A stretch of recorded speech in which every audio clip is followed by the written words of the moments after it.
अगर तुम्हारा सपना तुम्हारा नशा है तो तुमको भगवान भी हरा नहीं सकता।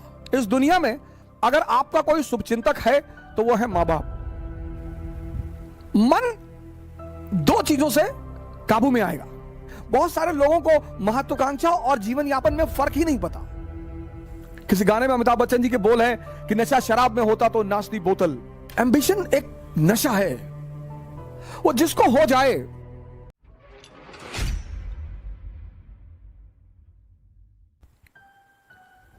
अगर तुम्हारा सपना तुम्हारा नशा है तो तुमको भगवान भी हरा नहीं सकता।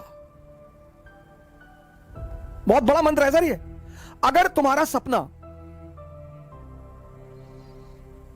तुम्हारा नशा है, तुम्हारा जो भी सपना है।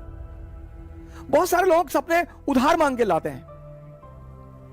हमारे पापा चाहते हैं कि हम आईएएस बन जाएं। तुम क्या चाहते हो? नहीं, हम तो बैंक में भी काम कर लेंगे। तब तुम नहीं बनोगे, तब तुम नहीं बनोगे, क्योंकि बनना तुम्हें है और वो तुम्हारा नशा ही नहीं है। जिन चीजों को भी आप समझ लोगे उनसे आप ऊपर उठ जाओगे। यह सबसे बड़ा सूत्र है सर। भागने की कोई आवश्यकता नहीं। जिन जिन चीजों को भारतीय अभिभावकों ने, मां बाप ने दबाने की कोशिश की, आज वही सब चीजें।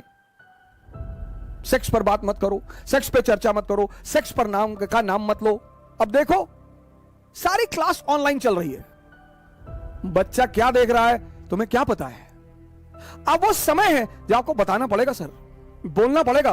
क्योंकि जब भी कोई चीज हम बाहर से सीखते हैं तो बड़ी विकृत रूप में सीखते हैं सर।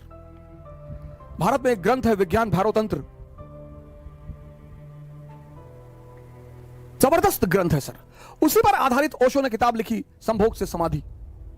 उस किताब में सेक्स की कहीं चर्चा ही नहीं है। शंकर जी का बड़ा संबंध रहा नशे से। मैं बड़ा इस मामले को लेकर बड़ा चिंतित रहता था कि यार भगवान का नशे से क्या, ये क्यों धतूरा चढ़ाते हो उस पर, क्यों भांग चढ़ाते हो? सर उसका बड़ा आध्यात्मिक महत्व है। उसका इतना आध्यात्मिक महत्व है कि अगर हमारे देश का आदमी समझ जाए उस बात को, और वो सबके लिए है सर। मन दो चीजों से काबू में आएगा, या तो नशे से या ध्यान से। और शंकर जी का संबंध दोनों से है। मजेदार बात देखिए, प्रथम योगी माने जाते हैं विश्व के, ब्रह्मांड के। मन जो है वो दो चीजों से काबू में आएगा, एक तो नशे से। पर नशे से वो कुछ समय के लिए आएगा। कुछ समय के लिए आपको दुनिया का सारा दर्द भुला देगा, 4 घंटे 5 घंटे 6 घंटे, लेकिन 6 घंटे बाद वो फिर जिंदा हो जाएगा और दर्द हो जाएगा।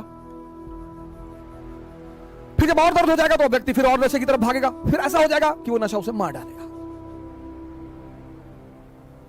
तो वो नशा, वो धतूरा, वो भांग, वो गांजा, ये जितनी भी नशे की चीजें हैं, ये भोलेनाथ पे चढ़ाई जाती है कि प्रभु ये तुम ले लो और ध्यान हमको दे दो। भारतीय संस्कृति के सुपरस्टार है सर, सुपरस्टार।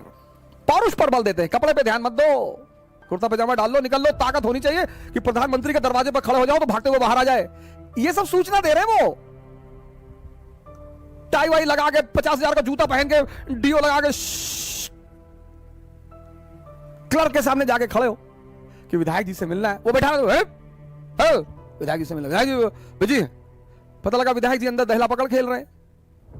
बहुत सारे लोग जीवन यापन के साधन ढूंढ रहे हैं, एम्प्लॉयमेंट के साधन ढूंढ रहे हैं। बहुत सारे लोगों को महत्वाकांक्षा और जीवन यापन में फर्क ही नहीं पता।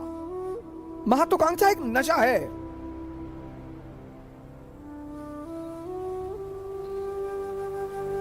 एम्बिशन एक नशा है, वो जिसको हो जाए। नेपोलियन को हो गया। किसी गाने में अमिताभ बच्चन जी के बोल हैं कि नशा शराब में होता तो नाचती बोतल। सब छोटे मोटे नशे हैं सर, बहुत छोटे मोटे नशे। अगर ये आपको प्रभावित करते हैं तो आपका मन विकसित नहीं हुआ सर। नशा तो पद का है सर। आप ये चेक कर लीजिए आपको जीवन में नशा किस चीज का है। अगर इन छोटी मोटी चीजों का है तो आप रह जाएंगे फिर वहीं पे। आप अपना नशा भी चेक करिए सर। मोदी जी को नशा रहा होगा, लालू जी को नशा रहा होगा, इन नशों ने ही इतनी ऊंचाई तक पहुंचाया सर, और किसी की हिम्मत ही नहीं है, और किसी की औकात ही नहीं है। नशा होना चाहिए सर। मुलायम सिंह यादव जी इतनी ऊंचाई तक पहुंचे, मायावती जी इतनी ऊंचाई तक पहुंची। किसका राजनीतिक करियर कैसा रहा वो एक अलग चीज है, लेकिन जब भी कोई सामान्य व्यक्ति असामान्य कार्य करता है तो वो नशे में ही रहा होगा। यहां लोग उठ नहीं पाते, या बड़े सारे लोग मेरे पास आते हैं, कहते हैं कि सर सुबह नींद नहीं खुलती। तो कौन कहता है सपने देखने के लिए? जब सपना देखो तो एक चीज चेक करो कि तुम्हारे अंदर उस सपने को लेकर नशा है या नहीं है।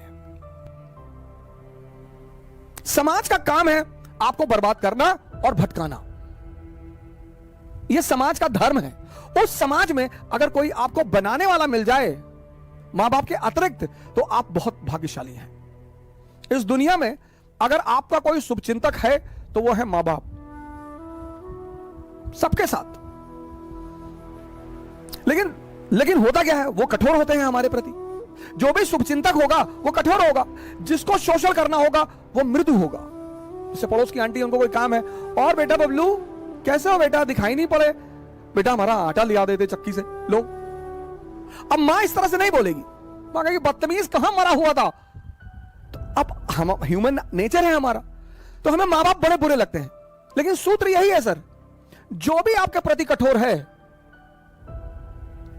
वो आपका भला सोचता है, और जो भी आपके प्रति मृदु है, अच्छा बोलता है, आपकी सिर्फ तारीफ करता है, वो आपके शोषण के फिराक में है। जय हिंद।